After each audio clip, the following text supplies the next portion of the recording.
నిన్ను నేను నమ్ముతున్నాను సుధీర్. కానీ ప్రతి ఒక్కరూ లైఫ్లో ఎక్కడో ఒక చోట తప్పటడుగులు వేస్తూ ఉంటారు. అది సహజం.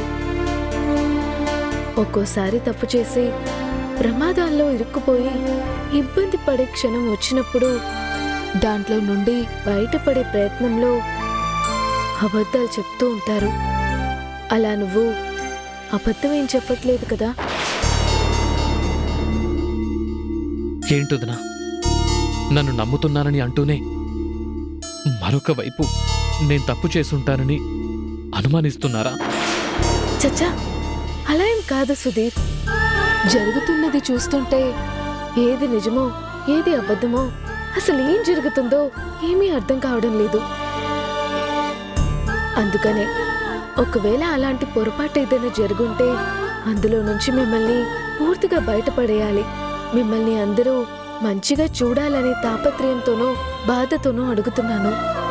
ఈ విషయం తెలిసి మామ్ ఎంత హర్ట్ అయ్యి ఉంటారో, డాడీ నా మీద ఎంత కోపంగా ఉంటారో నాకు తెలుసు. వాళ్ళిద్దరి మీద ప్రామిస్ చేసి చెప్తున్నాను వదిన, నాకు దీనికి ఎలాంటి సంబంధం లేదు.